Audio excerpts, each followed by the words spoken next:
Student, board परीक्षा की महत्वपूर्ण क्वेश्चन की सीरीज में आपका स्वागत है। आज का जो विषय है वो है प्रथम कोटि की अभिक्रिया के लिए व्यंजक की व्युत्पत्ति। तो प्रथम कोटि की अभिक्रिया ये हमारा चौथा चैप्टर है, रासायनिक बल गति, और इसमें जो महत्वपूर्ण प्रश्न है वह है ये प्रथम कोटि की अभिक्रिया से संबंधित। तो यदि मैंने कुछ क्वेश्चन नोट किए हैं किस प्रकार से कुछ प्रश्न पूछे जा सकते हैं बोर्ड परीक्षाओं में, जैसे 2020 में मैंने एक क्वेश्चन नोट किया था, ये प्रथम कोटि से रिलेटेड है। प्रथम कोटि की अभिक्रिया के लिए एकीकृत दर पर व्यंजक की व्युत्पत्ति कीजिए, 3 नंबर का क्वेश्चन था। और दूसरा क्वेश्चन इसमें पूछा गया है, प्रथम कोटि की एक अभिक्रिया 75% पूर्ण होने में 60 मिनट का समय लेती है, इस अभिक्रिया की अर्धायु की गणना कीजिए। ये 2018 में क्वेश्चन पूछा गया है। तीसरा क्वेश्चन इसी टाइप का है, एक प्रथम कोटि की अभिक्रिया में 30% वियोजन होने से 40 मिनट लगते हैं, अर्धायु की गणना कीजिए। ये 2 नंबर का क्वेश्चन पूछा गया, 2017 में पूछा गया है। और इस प्रकार से क्वेश्चन भी पूछे जा सकते हैं, प्रथम कोटि की अभिक्रिया के लिए वेग समीकरण R = R नोट और e⁻ की व्युत्पत्ति कीजिए। ये 2016 में क्वेश्चन पूछे गए। इसी सीरियल में यदि हम देखें तो पहला यदि क्वेश्चन देखें इस क्वेश्चन का आंसर किस प्रकार से हम कर सकते हैं, तो ये अलग अलग प्रकार से आपको आंसर पूछे जा सकते हैं। पहला यदि हम देखें, प्रथम कोटि की अभिक्रिया के लिए व्यंजक की व्युत्पत्ति कीजिए, तो उसमें हमें सिंपल क्या करना होगा, इसमें 3 प्रकार की चीज़ें पूछी जा सकती हैं। जैसे एक क्वेश्चन पूछा जा सकता है हमारा कि K = 2.303/T और log बेस 10 होगा और यहाँ पर आ जाएगा R नोट/R। इसकी व्युत्पत्ति हम कीजिए। तो साधारण तौर पर यदि हम प्रथम कोटि की अभिक्रिया पूछी जाती है तो आपको यही लिखना होगा, इसी को सिद्ध करना होगा। तो इसको कैसे सिद्ध किया जा सकता है, इसके लिए हम शुरू करते हैं। देखिए, प्रथम कोटि की अभिक्रिया किसे कहेंगे फिर? तो प्रथम कोटि की अभिक्रिया वह है जिसमें केवल एक यौगिक का साधारण परिवर्तित होगा, केवल एक यौगिक का साधारण परिवर्तित होता होगा, वही क्या हो जाएगी, प्रथम कोटि की अभिक्रिया हो जाएगी। यहाँ पर यदि हम देखें, R इस रिएक्शन को सिद्ध करने के लिए या व्यंजक व्युत्पत्ति करने के लिए R = P। R है हमारे पास रिएक्टेंट है, जो अभिकारक, अंग्रेजी शब्द रिएक्टेंट से लिया गया ना, तो इसको हम अभिकारक भी कह सकते हैं। और P का मतलब यहाँ पर प्रोडक्ट है, जिसको उत्पाद कहा जाता है, हिंदी में हम उत्पाद कहते हैं। ये रिएक्टेंट अंग्रेजी शब्द है और इसका जो हिंदी वर्जन है वो है अभिकारक। अभिकारक से उत्पाद में परिवर्तन, क्योंकि इसी केवल एक यौगिक का क्या हो रहा है, साधारण परिवर्तन। इस R का केवल साधारण परिवर्तन हो रहा है, एक यौगिक का। इसके लिए यदि हम देखेंगे तो वेग कैसे निकाला जाता है, तो वेग बराबर हमारे पास आएगा, तो वेग =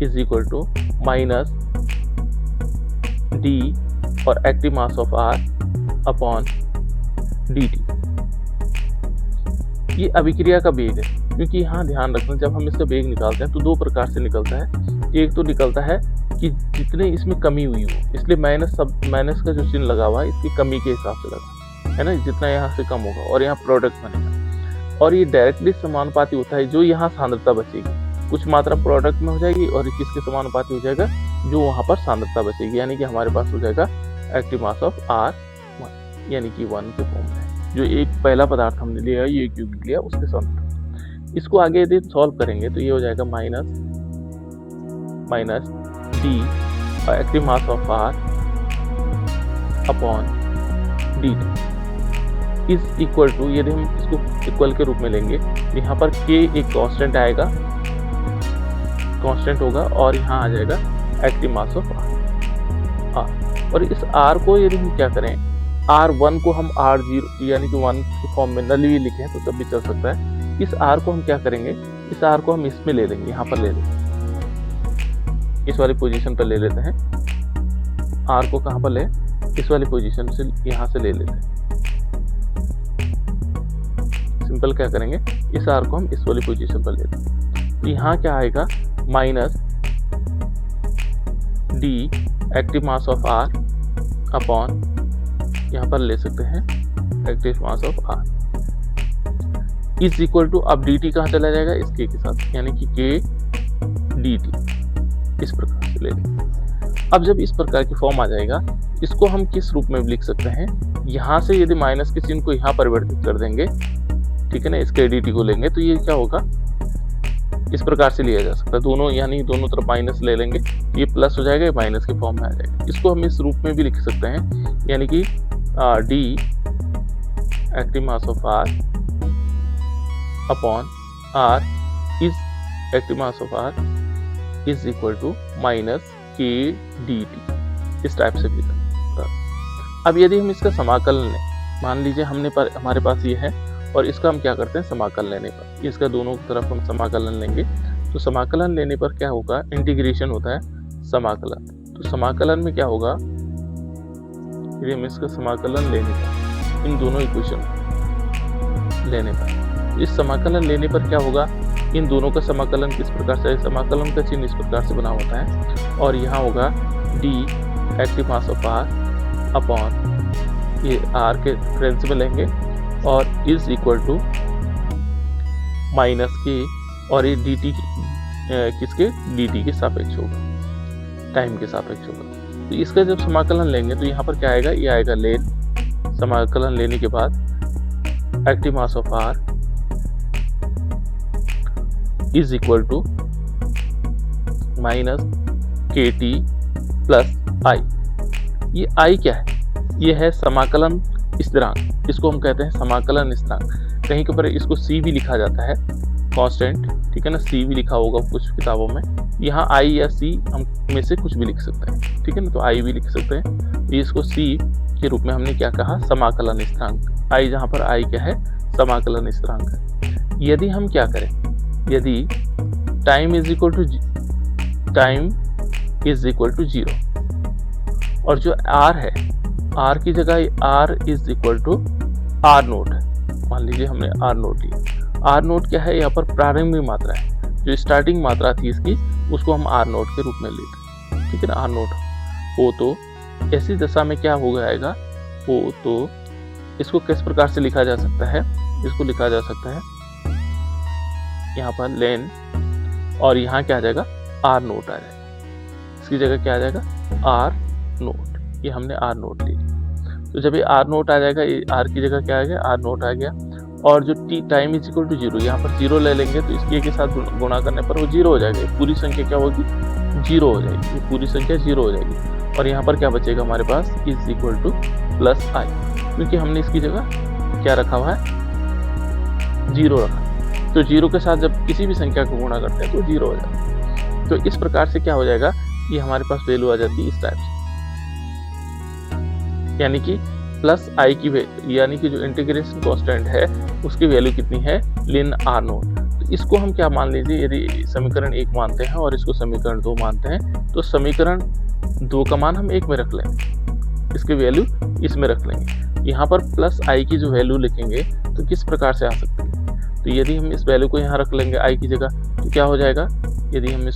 स्टार्टिंग से देखें इसको, ये आ जाएगा लेन, और ये क्या होगा, R active mass of R is equal to minus K T तो पहले से था, है ना, और आई की जगह हमने क्या रखना है, प्लस आई की जगह रखना है लेन और आर नोट। इस वैल्यू को जब हम इस तरफ लाएंगे तो ये माइनस में होगी, स्वाभाविक, क्योंकि इस तरफ प्लस में वैल्यू है तो बराबर से इधर लाएंगे तो ये माइनस में होगी, तो इस वैल्यू को लेन, यहाँ आएगा active mass of R minus लेन, और यहाँ क्या आ जाएगा, active mass of R naught is equal to minus K T, ये वैल्यू आ जाएगी। इस वैल्यू में क्या होगा, यदि हम माइनस को हटा दें, यहाँ से हटा दें, तो ये क्या होगा, ये माइनस को इस तरफ ले लें, है ना, तो यहाँ से क्या होगा, या इसी को पहले इस रूप में लिख लेते हैं, लेन, यहाँ पर क्या आएगा, R active mass of R upon R naught, इसको हम इस रूप में भी लिख सकते हैं कि जो वैल्यू लॉग में क्या होती है, माइनस में होती है, नीचे आ जाती है, इज इक्वल टू क्या हो जाएगा, माइनस के टी। अब इस माइनस को हटाने के लिए मान लीजिए हमने क्या किया, इसको इधर लेके आए, इसको इधर लेके आते हैं, तो जब इसको इधर ले आएंगे तो ये माइनस है, इधर जाके प्लस हो जाएगा, लेकिन ये प्लस में उधर जाके माइनस हो जाएगा। तो यदि हम यहाँ पर KT लेते हैं, केवल KT लिया, क्योंकि अभी इधर से ये इधर की तरफ आ गया है ना, और ये माइनस में वैल्यू थी, इधर आके प्लस हो गई, ये वैल्यू इधर से उधर जाएगी तो क्या हो जाएगी, माइनस में हो जाएगी। तो यहाँ पर हम क्या हो जाएगा, यहाँ पर हम लिख सकते हैं क्या जाएगा, लेन, और यह आएगा active mass of R upon R, ठीक है ना, ये वैल्यू आ जाएगी। तो इस प्रकार से आ जाएगा। जब हम इस माइनस चिन्ह को हटाएंगे, इस माइनस चिन्ह को हटाएंगे तो स्वाभाविक ये वाला ऊपर चले जाएगा और ये नीचे की तरफ आ जाएगा, ठीक है ना। यहाँ पर हम इसको ऐसे भी लिख सकते हैं, KT इज इक्वल टू, यहाँ पर आएगा लेन, और ये आएगा R note, active mass of R naught upon active mass of R, active mass of R। ये सिंपल आ जाए, इस टाइप से वैल्यू आ जाए, ठीक। अब हमें चाहिए K की वैल्यू, K कांस्टेंट है ना, तो इस T को हटा देंगे तो यहाँ से क्या आएगा, K इज इक्वल टू, ये आएगा 1/T और लेन, और ये होगा active mass of R naught upon of active mass of R। जब हम इसको, ये तो लेन के फॉर्म में है, जब हम इसको log 10 बेस के रूप में लेते हैं तो इसकी वैल्यू क्या हो जाती है, तो K is equal to 2.303 upon T, और यहाँ क्या आ जाएगा, हम log 10 बेस ले लेंगे और ये आ जाएगा R नोट अपॉन R। आपको एक चीज का ध्यान रखना होगा कि जब भी वो पूछे प्रथम कोटि के लिए व्यंजक की व्युत्पत्ति कीजिए, तो आपको क्या करना होगा, यही व्युत्पन्न, यही तक सॉल्व कर देना होगा, यहीं तक आपको 3 नंबर मिल जाएंगे। अभी इस क्वेश्चन के और रूप भी हैं जिनको मैं अभी बताता हूँ, नेक्स्ट पार्ट में बताता हूँ, इसी का अगला पार्ट है। और इसको आप मान के चलेगा, जो पहला क्वेश्चन आया आपके पास, सिंपल पूछे कि प्रथम कोटि की अभिक्रिया के लिए व्यंजक की व्युत्पत्ति कीजिए, तो आपको इतना ही तक लिखना है। प्रथम कोटि में दूसरे प्रकार का किस टाइप से प्रश्न पूछे जा सकते हैं, एक तो सिंपल हमारे पास आ गया, K is equal to 2.303 upon T is equal to log R naught upon R। दूसरा इस टाइप से पूछा जा सकता है कि सिद्ध कीजिए कि K, ये हमारे पास K is equal to 1 upon T2 minus T1, और यहाँ पर आएगा लेन, और ये आएगा R1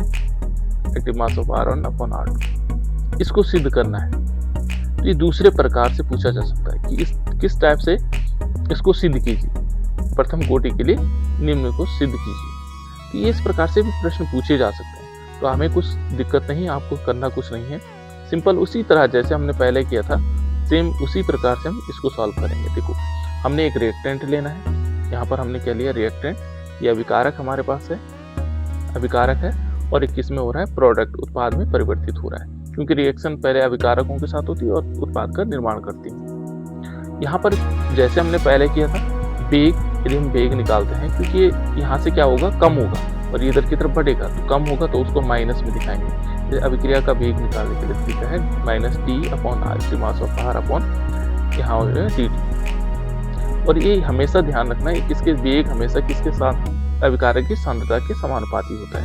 तो यहाँ पर अभिकारक की जो सांद्रता होगी वो एक्टिव मास ऑफ आर होगी, ठीक है, ये हमने पहले भी पढ़ लिया था। और इसको यदि हम सॉल्व करते हैं तो यहाँ पर क्या आ जाता है, माइनस डी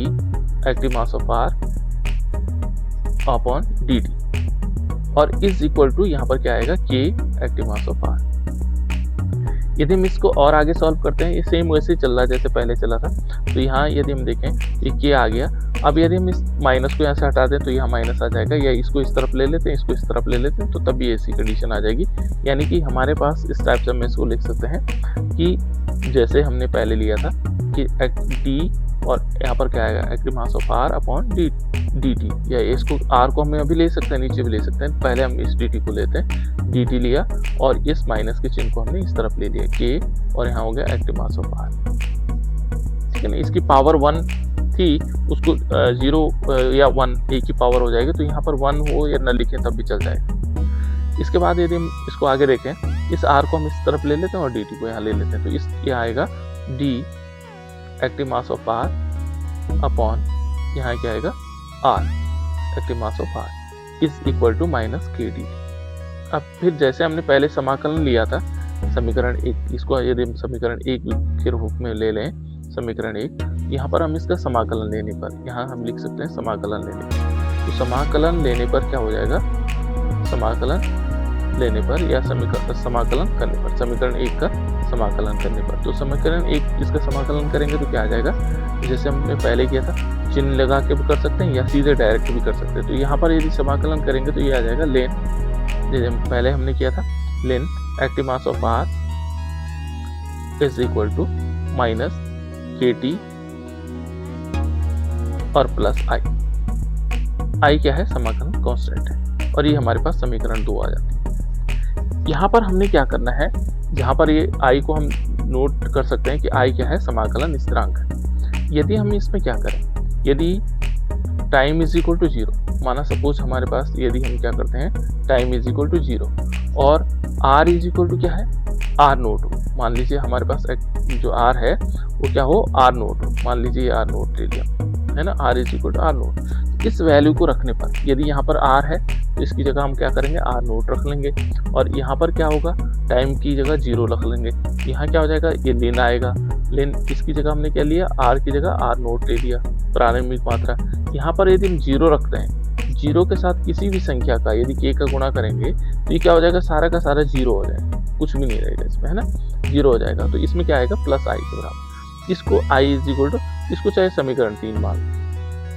समीकरण के हिसाब से। अब इस समीकरण 3 का जो मान है वो इस समीकरण में रखेंगे, देखो प्लस आई की वैल्यू जो है यहाँ पर रख लेंगे, देखो इस वैल्यू में रख लेंगे। इस समीकरण में वैल्यू रखने पर ये क्या हो जाएगा, देखो यहाँ पर हमारे पास इस समीकरण में वैल्यू रखते हैं तो r इज इक्वल, ये देखो लेन r active mass of r is equal to minus K T, और इस i की जगह हमें क्या रखना होगा, इस i की जगह ये वाली वैल्यू रखेंगे, देखो ये पूरी वैल्यू रखेंगे, यहाँ पर रखेंगे तो क्या आ जाएगा लेन, क्या आ जाएगा active mass of r value आ गई।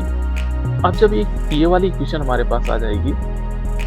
इस इक्वेशन में क्या कर सकते हैं, देखो ये इक्वेशन हमारे पास क्या आ गई, पूरी आ गई। तो इस इक्वेशन में देखो हमें इस वैल्यू को हटाना है, इस वैल्यू को हम उस तरफ ले जाएंगे तो माइनस हो जाएगा, यहाँ आएगा लेन और ये आएगा active mass of r minus लेन और ये आएगा active mass of r naught, ये वैल्यू आ गई है ना, is equal to minus K T. और जब इस वैल्यू को लिखेंगे तो ये लॉग के फॉर्म में लिखते हैं, तो लेन ये active mass of r note r upon क्या आ जाएगा active mass of r naught, इस टाइप से, क्योंकि ये वैल्यू माइनस में तो माइनस वाली नीचे आ जाएगी, इज इक्वल टू क्या आएगा फिर के टी। और पहले जैसे मैंने बताया था इस वैल्यू को हम जब इस तरफ लाएंगे तो ये क्या हो जाएगा माइनस हो जाएगी, ये वैल्यू इधर जाएगी तो प्लस हो जाएगा, तो इसको हम ऐसे भी लिख सकते हैं, यानी कि के टी इज इक्वल टू क्या आएगा माइनस लेन, ये होगा r active mass of r upon active mass of r note. लेकिन जब इस माइनस चिन्ह को हटाएंगे तो ये वैल्यू ऊपर चले जाएगी, ये वाली वैल्यू क्या होगी ऊपर चले जाएगी। तो इसको हम इस रूप में भी लिख सकते हैं कि यहाँ पर क्या आएगा के टी इज इक्वल टू, यहाँ पर यदि देखें के टी इज इक्वल टू, यहाँ माइनस का चिन्ह हमने हटा दिया तो लेन अब क्या होगा r नोट ऊपर आ जाएगा प्रारंभिक मात्रा, और ये क्या आ जाएगा r। ये वैल्यू यहाँ तक हमने पहले भी सॉल्व किया था, इसको चलो इक्वेशन नंबर 4 मान लेते हैं। अब यहाँ पर क्या होगा, हम समय मान लेते, समय को हम ले लेते, समय हम ले लेते t1 पर, और समीकरण कौन सी वाली लेंगे, समीकरण हमारे पास होगी समीकरण दूसरी वाली, इस वाली समीकरण को लेंगे, ये वाली समीकरण हमारे पास होगी है ना, इस वाली समीकरण की जगह ये वाली समीकरण, चलो ये कौन सी है नेक्स्ट समीकरण, जो भी समीकरण लेते हैं ना, चलो मान लीजिए इसको हमने क्या लिया, इसको हम चौथा ले लेते हैं, चौथी समीकरण है ना, इसको 5वां कर लेते हैं, वाली समीकरण क्या हो जाएगी 5वीं समीकरण। तो यहाँ पर क्या होगा समीकरण, तो यहाँ पर समीकरण हमें कौन सी लेनी होगी, इस समीकरण की वैल्यू हमारे पास आएगी, देखो समीकरण 2 ये क्या हो गए 2, इस वाली समीकरण यानी कि समीकरण 4 से है ना, तो समीकरण 4 पे हम ले लेंगे, समीकरण 4 से इस वैल्यू को रख लेंगे, तो यहाँ पर क्या होगा देखो यदि हम समीकरण 4 को लेंगे तो यहाँ आएगा लेन, ये लेन आएगा, और ये क्योंकि हमने t1 समय पर लिया तो t1 समय पर क्या हो जाएगा, ये हो जाएगा active mass of r1 is equal to क्या होगा k, और t1 ये हमने समय लिया है t1 पर ये क्या हो जाएगा r1 हो जाएगा, और प्लस इसके साथ क्या होगा प्लस लेन, यहाँ लेन होगा लेन, और ये होगा active mass of r naught है, यहाँ r नोट ही रहेगा, है ना। इसको समीकरण नंबर 5 मानते हैं। फिर ये समीकरण नंबर 4 को हमने t1 समय पर लिया, यदि इसी समीकरण को हम क्या करते हैं t2 समय पर लेते हैं, देखो ये t1 समय के लिए ये आ जाएगा, यदि हम समय क्या लेंगे, समय हमने लिया t2, अब t2 समय लिया तो t2 समय पर ये r क्या हो जाएगा r2 हो जाएगा, यानी कि यहाँ पर क्या होगा लेन, और ये आएगा active mass of r2 is equal to, यहाँ आएगा k, और ये क्या आएगा t2, और ये क्या होगा जो हमारे पास एक एक्टिव मास है लास्ट में, ये वाली जो वैल्यू है, इस वैल्यू को हम वैसे लिख लेंगे, यहाँ पर क्या होगा इस वाली वैल्यू को लेंगे लेन, और ये आएगा एक्टिव मास ऑफ r। ये हमारे पास समीकरण 6 है। अब करना क्या है, हमारे पास जो समीकरण नंबर 6 है, समीकरण नंबर 6 से हम क्या करेंगे, समीकरण नंबर 5 को घटा देंगे, ठीक है ना। समीकरण 5 से जो है हम क्या कर देंगे, हम 6 से 5 को घटाएंगे, यानी कि इस वाली समीकरण से इसको घटाएंगे, ये वाली समीकरण माइनस करेंगे, तो किस प्रकार से हो जाएगा, देखो यदि हम देखें, सॉरी यहाँ पर हम क्या लिखेंगे, थोड़ा सा इसको चेंज कर देंगे, समीकरण नंबर 5 से 6 को घटाने पर हमने क्या करना है, समीकरण 5 को से 6 को घटाना है, तो यहाँ 5 से 6 को घटाएंगे तो यहाँ क्या आएगा लेन active mass of r1 minus, देखिए ये समीकरण नंबर 6 है, और यहाँ आएगा लेन एक्टिव मास ऑफ r2, इसको माइनस किया, और इज इक्वल टू, यदि हम इसमें देखें इज इक्वल टू, क्योंकि समीकरण नंबर 5 का ये वैल्यू है, तो समीकरण ये देखो इसमें से ये माइनस हो जाएगा, ये दोनों कैंसिल हो जाएंगे, यानी कि क्या होगा k t1 माइनस, और फिर ये माइनस में ऑलरेडी वैल्यू है तो यहाँ पर आएगा माइनस k t2, ये वैल्यू आई। जब हम इसको इसमें से माइनस करेंगे तो माइनस करने से क्या होगा, ये जो वैल्यू होगी ये दोनों माइनस माइनस प्लस वैल्यू हो जाएगी, माइनस माइनस क्या हो जाएंगी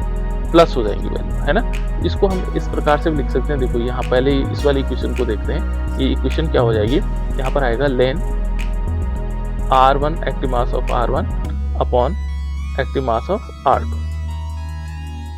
ये वैल्यू होगी, और इस वाले वैल्यू में क्या होगा, ये दोनों माइनस माइनस क्या हो जाएंगे प्लस में आ जाएंगे, है ना। तो ये माइनस माइनस प्लस हो जाएंगे, तो ये क्योंकि ऑलरेडी क्या है माइनस की वैल्यू है, यहाँ पर यदि हम देखेंगे तो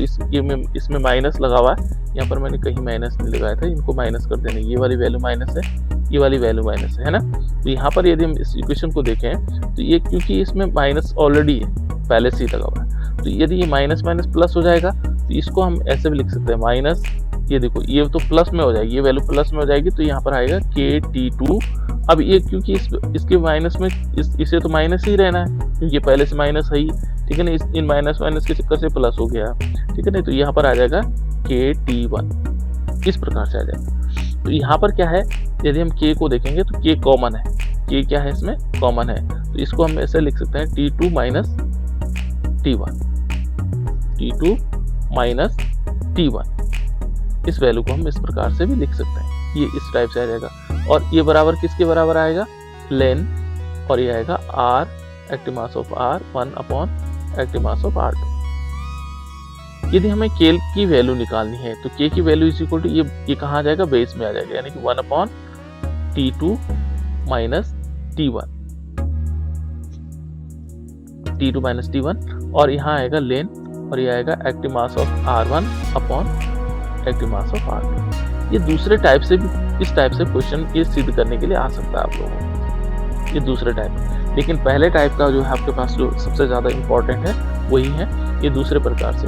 यानी कि ये सिंपल जो पहले टाइप में हमने पूछा था k is equal to 2.303 upon t, और log 10 बेस होगा, और यहाँ पर आएगा r नोट अपॉन, या r अपॉन r नोट, क्या था हमारे पास, इसको हम कह सकते हैं कि आर, जो R upon R naught upon R वो, ये वैल्यू हमारे पास है। इस टाइप से हमें ये वाला ज़्यादा इंपॉर्टेंट है ना, इस क्वेश्चन को ज़्यादा इंपॉर्टेंट, इसको ज़्यादा याद कर लीजिए तो सेकंड पार्ट ही हो जाए।